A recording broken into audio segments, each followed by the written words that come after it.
Hello and good evening for a change, and welcome to the Hibs Observer live on deadline day with myself, Liam Bryce, as always, here with Patrick McPartlin, just to dig in and discuss Hibs transfer business so far today.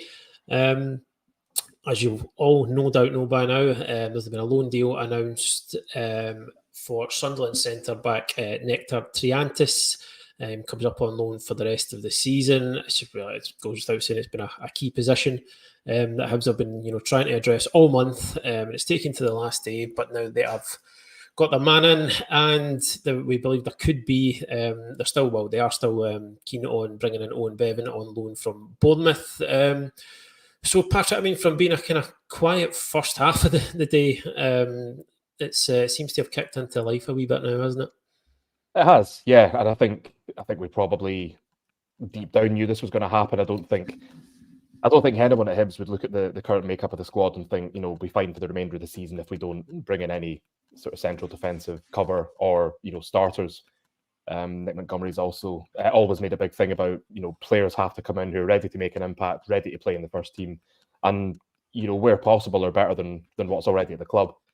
And I think the signing of Nectar Triantis is a real kind of statement, because it's the kind of first choice. This is a player they were interested in way back at the start of the window. You might remember Montgomery talking about having a deal for a central defender very close to getting over the line, and then it sort of fell at the last hurdle. And I think it seems safe to assume that was probably Triantis. And obviously, the situation at Sunderland has changed, allowing Hibs to bring in a player who Nick Montgomery is very familiar with, having worked closely with him at Central Coast Mariners. And I think really, I mean, I think we come to you in a minute. You've done the scout report, so you've drilled down into all his strengths and weaknesses. But on the face of it, looks like a really good addition to the back line. A tall, athletic centre back, and someone who I think will be able to play the way Montgomery wants him to play straight from the off, because he knows exactly what's expected of him. I think potentially the biggest issue is just whether he'll be able to adjust to the step up to the Scottish Premiership from what's mostly been under 23 football with Sunderland. But I mean, I think you look at Lewis Miller and sort of earlier on this season, another young player who's come from the A-League, who's not had that much senior football, but for a time was putting in some really good performances. And again, is somebody else who will know how to play in a Montgomery team, and I think that's got to be a big boost. Certainly a position they needed to bring bodies in, and that's one down and possibly one to go. Still very keen to bring in Owen Bevan, as you said, and I mean, again, another 20-year-old, but looking at his stats, I've been having a wee look at him this afternoon, and just seems to be one of those sort of ball playing centre backs who isn't afraid to get stuck in. A really good range of passing, and just appears to tick all the boxes for what Montgomery wants from his centre backs. Yeah, and it's always a good thing for a manager to be able to get your first choice in, even if it's a wee bit later than planned. And as you say, as far as Triantis goes, been kind of trying to take a look at him through this morning and afternoon, in kind of anticipation that this was going to get over the line. Obviously you've alluded to there. He's very athletic centre back, 6'3", adds a bit of height. To a team that's sort of struggled aerially, with crosses, set pieces.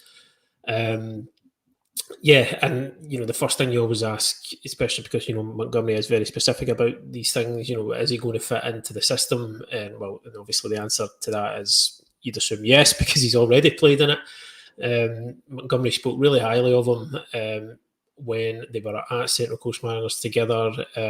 He was a kind of a key player in that title winning side. He'd joined really, and he'd only really played youth football, just kind of a couple of first team appearances. I think it was Western Sydney Wanderers he was at. Yeah. Went to Central Coast, and I kind of immediately, sort of stepped into the centre back role there for Montgomery. He was reliable, and you think he's going to have a really good understanding of the way he wants to play.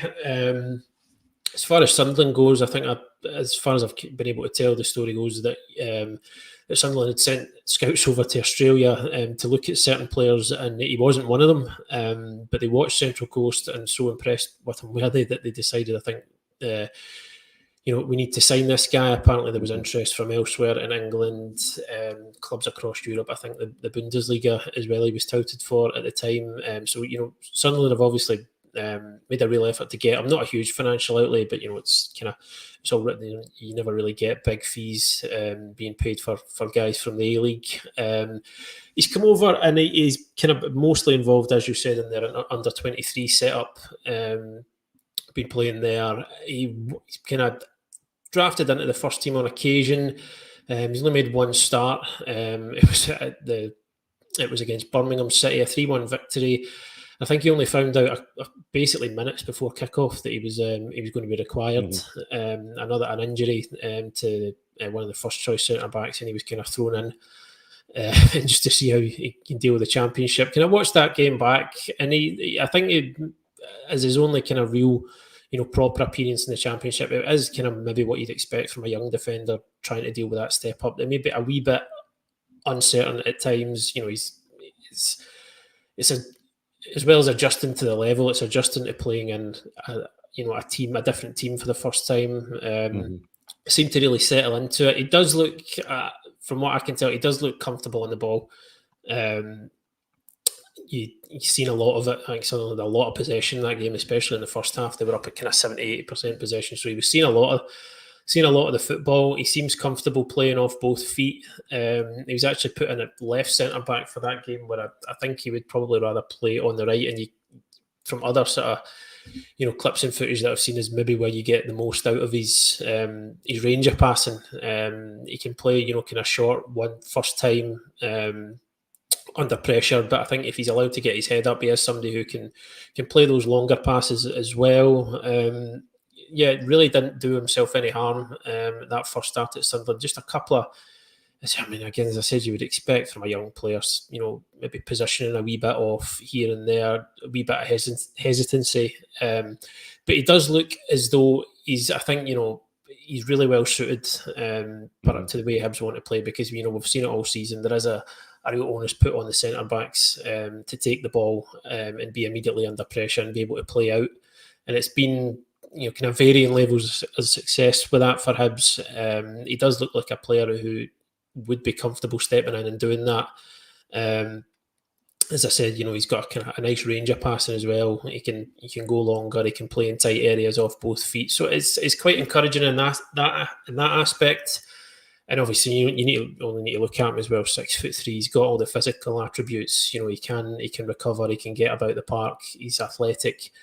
But I think the key thing is just how does he handle the coming up to the Scottish Premiership. He's probably he'll benefit from having one season's full senior experience at Central Coast. I know it's different styles, different leagues, but it is still it's still men's football. He's not coming straight out of an academy setup to then go in and play in these kind of high pressure environments in a really physical league.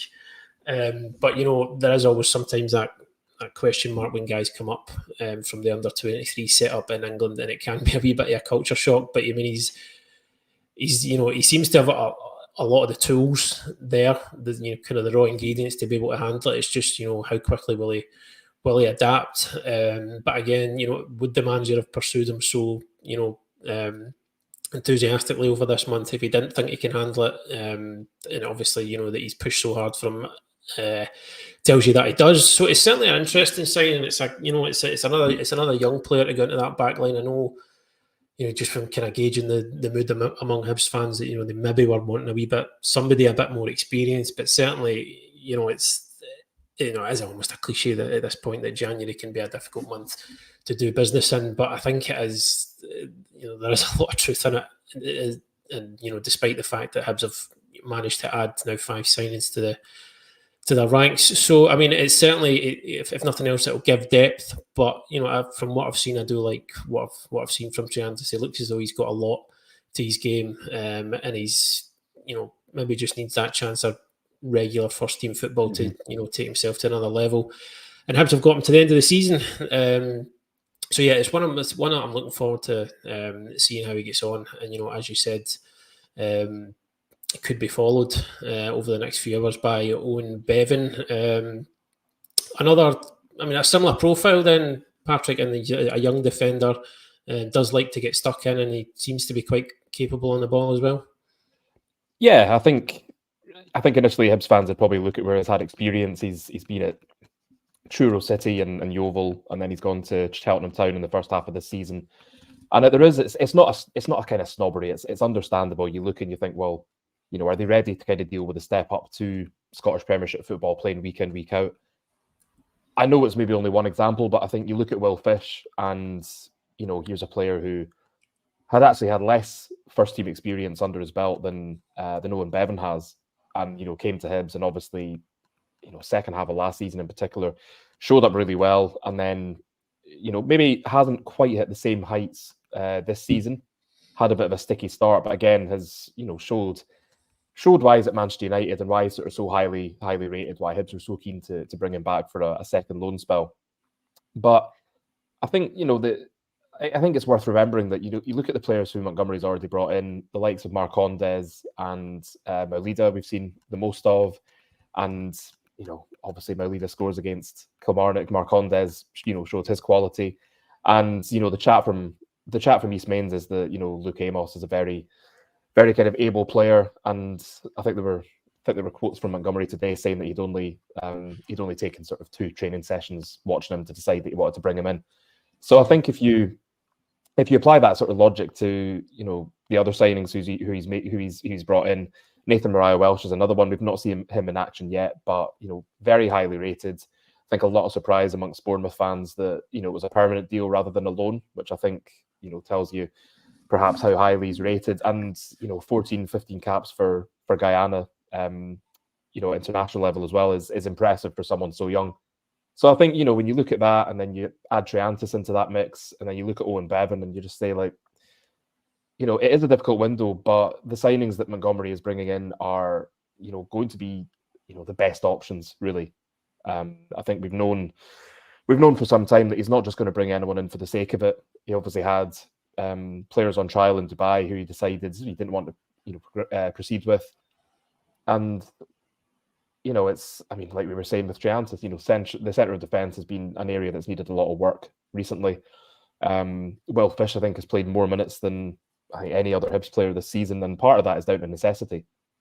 And I think when you look at the moment, for example, Rocky Bashiri and the Democratic Republic of Congo seem to be doing quite well in the Africa Cup of Nations, perhaps better than expected, going by some of the results in the lead up to the tournament. But it maybe becomes that bit more important to bring players in who can just slot into the team.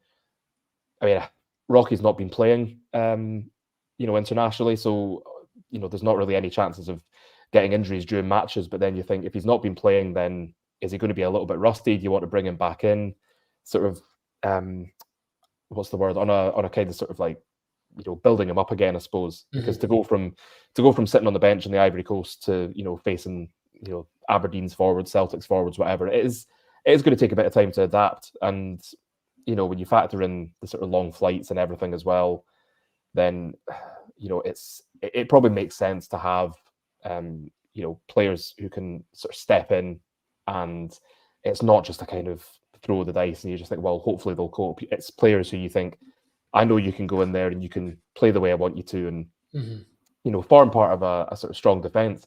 And to go back to Bevan, I mean, looking at his stats, it's he's obviously not one of those players. He's just 20. He's not played at a particularly high level. Yet League One with Cheltenham for the first half of the season is the kind of most, or the sort of highest level he's played at, bar a couple of games for Bournemouth. But you looking at his figures, looking at his stats, like really, the real kind of standout one, I think, is the number of sort of defensive duels that he wins and he makes per game. I mean, I think he ranked second in the league for the number of duels per game, which is obviously something that Montgomery will have had his eye on. Something that's been a bit problematic when you look at how many goals Hibs have conceded. The other thing I noticed was just how accurate his passing is. I think when you look at all the games he's played, and that's for Bournemouth, like under 21s, for Wales under 21s, for Yeovil, for Cheltenham as well, his passing accuracy is, rarely dips below sort of 70-75%. And especially recently for Cheltenham, it was sort of up in the, kind of mid to high 80s, which I think is, really impressive for somebody who's so young, especially playing at centre back. And, given the way Montgomery wants his teams to play with that sort of building from the back, then that's a dream. Having a player who can come in and, it's, I think we've seen some of the footage from Triantis hitting sort of those long crossfield passes, which you need just to kind of mix things up. But I think the way that Bevan plays, obviously a bit different.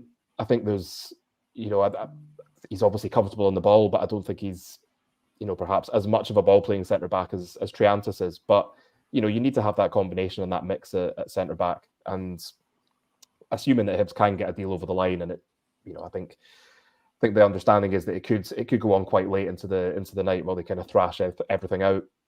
He looks like another player who is sort of ready to come in and play the way that Montgomery wants him to play. And, you can talk about getting experienced defenders in, but if you're a team manager somewhere in any league and you've got experienced centre-back, you're not going to want to lose them in January unless it's for a lot of money. Or if you do want to lose them, then there's a reason why you want to lose them. So, I think it's one of those situations where January is a tough window. And I'm fully aware that I'm saying January, we're now into February, but, it's the same window. It remains the January window. It does. The January and the bit window. But, you sort of take what you can get in what is a difficult window. And, I think we've talked about this before, but the reason that Brian McDermott was brought in was to kind of stop or prevent the number of signings who were being brought in who were, I suppose, just not sort of first team ready, not oven ready to go straight into the sort of rigors of Scottish Premiership football week in, week out. And I think it's been quite clear recently that, the players that Hibs have signed, representatives from the club have gone to watch them in action. It's not been a case of sort of, having a list of names from Football Manager and throwing a dart at it and saying that'll do. And, so they are doing this sort of in-depth, sort of scouting to make sure that they're bringing in the sort of right sorts of players who can play the way they want them to. And ultimately, it goes back to Montgomery wanting to bring in players who will improve the team.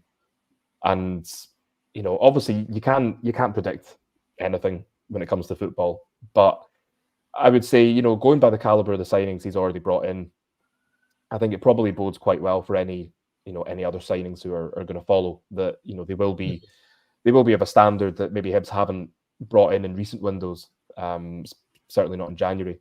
And, they will be ready to hit the ground running. And, I think it comes down to trust.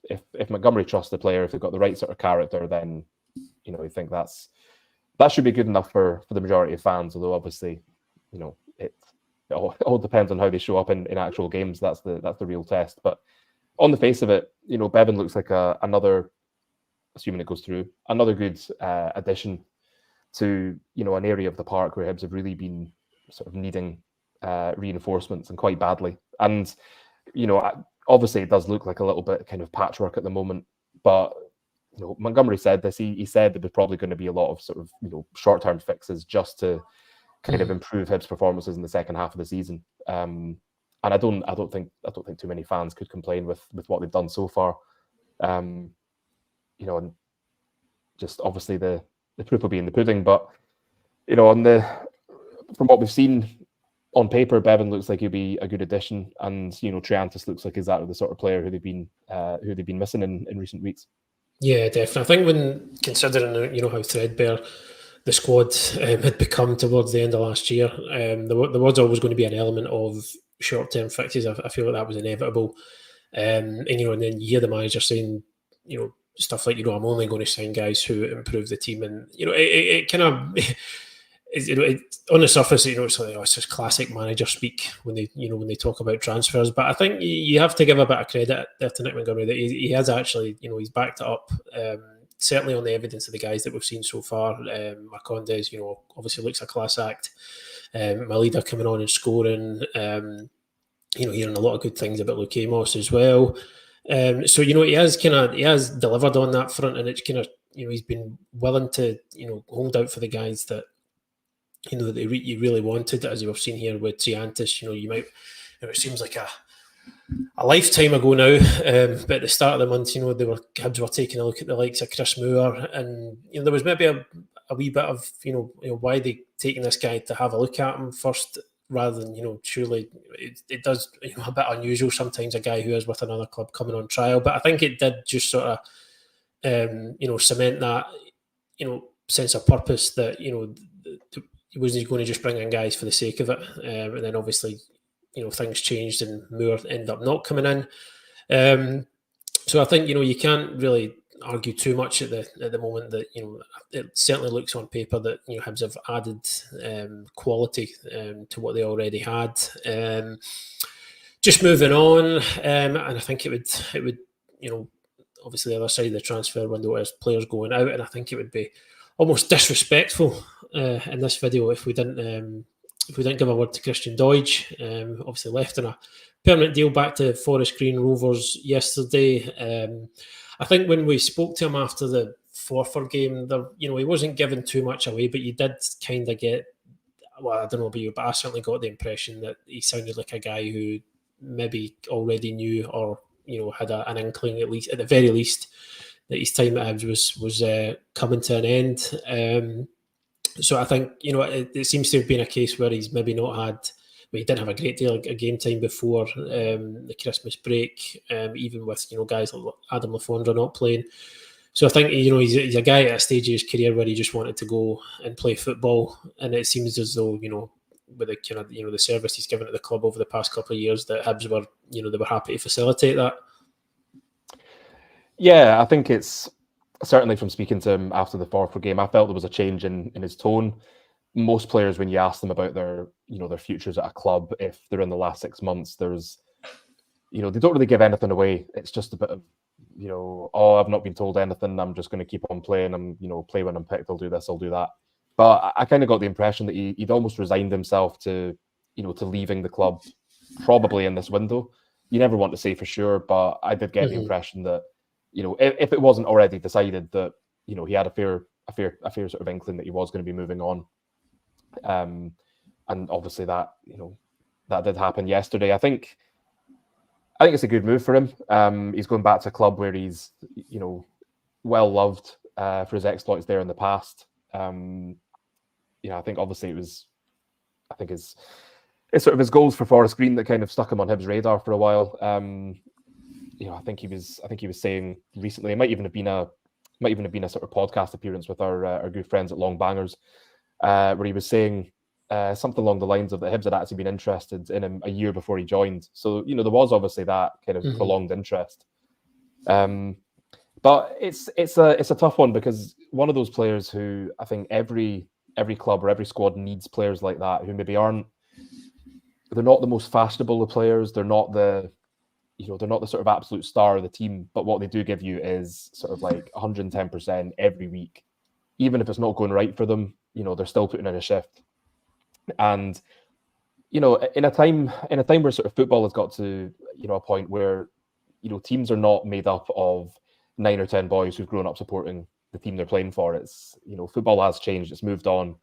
You look at the Lisbon Lions all being born within X amount of miles from Celtic Park, and even Hibs not that long ago, you've got kids coming through the academy who are born and bred Hibs fans. And I think football has changed to an extent that you're not always going to have fans playing in the first team. But what you had in Christian Doidge, and what you've got in a couple of other figures in the team at the moment, actually, I think Joe Newell probably another one, is players who sort of joined the club and have come to love it and the city, and have sort of really subscribed to what it means to sort of play for Hibs. And I think in this day and age, that's probably the best you can get, apart from actual fans of the club. And there's obviously a few coming through the academy just now. I think Rudy Molotnikov would be one.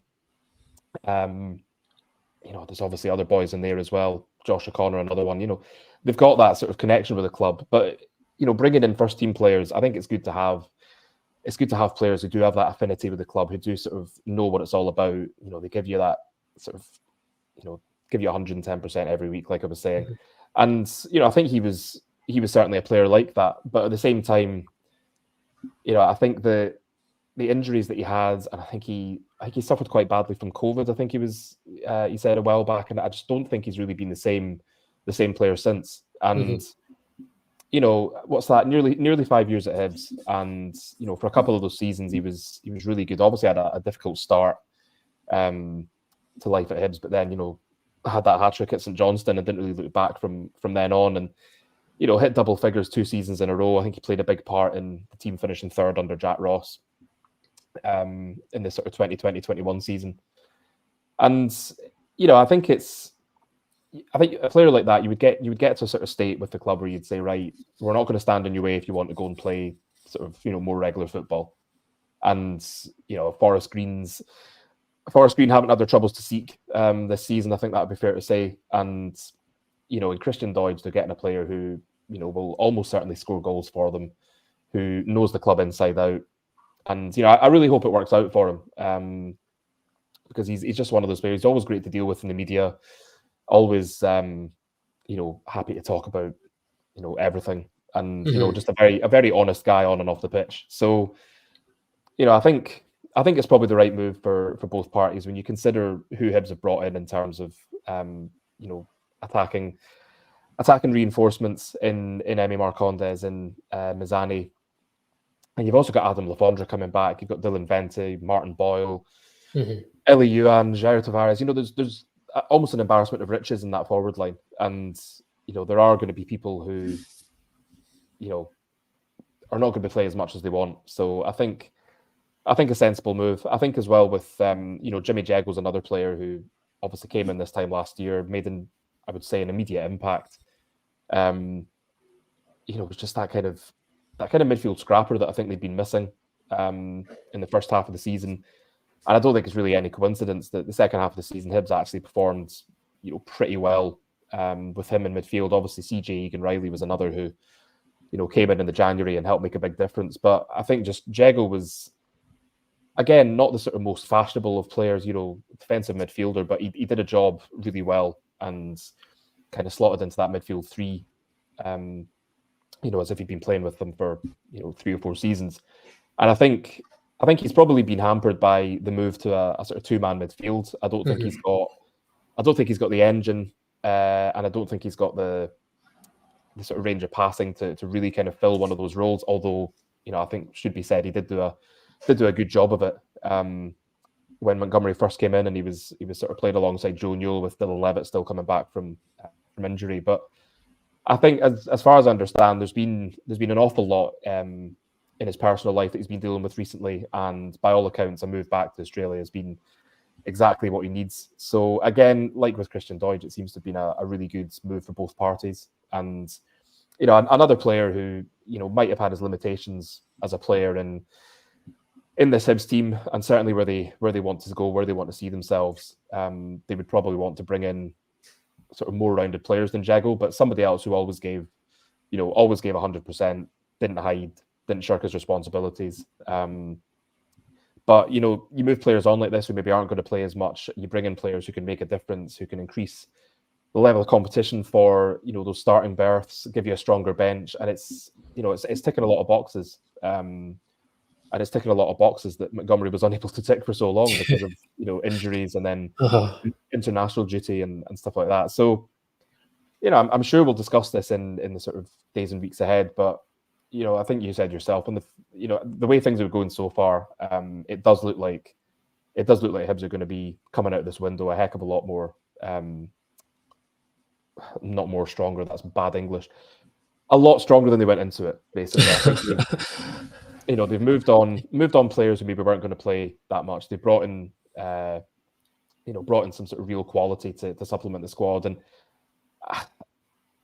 possibly not tonight because obviously the loan window goes for a bit longer. But I wouldn't be surprised to see maybe 1 or 2 youngsters heading out on loan once they sort of know what the squad's looking like. And it's obviously a case of having to kind of balance their development with giving them sort of game time and stuff like that. So yeah, it wouldn't surprise me to see a couple more loan deals arranged, not necessarily tonight, but maybe in the the next sort of couple of weeks once Montgomery knows, when players are coming back from injury. Obviously, Chris Cadden and Adam Lafondre played in the reserve game in midweek. I think maybe got 45 minutes each, which is obviously a good sign for Montgomery and for the players.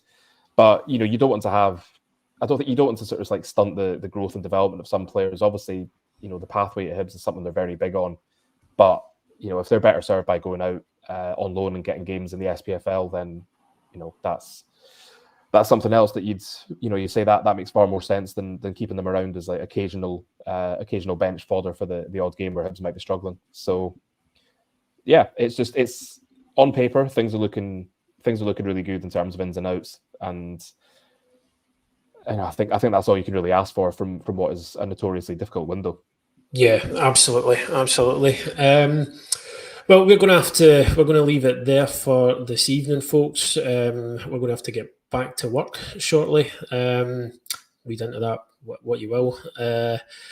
But yeah, if you've made it this far with us, then if we could kindly ask you to perhaps consider just hitting the subscribe button on our YouTube channel. It makes a big difference for us, and lets us keep producing these videos and all the kind of the associated content on the Hibs Observer website. Keep an eye on the website, kind of through the rest of the night. We'll have more transfer stuff as and when we get it, and then we'll be around tomorrow for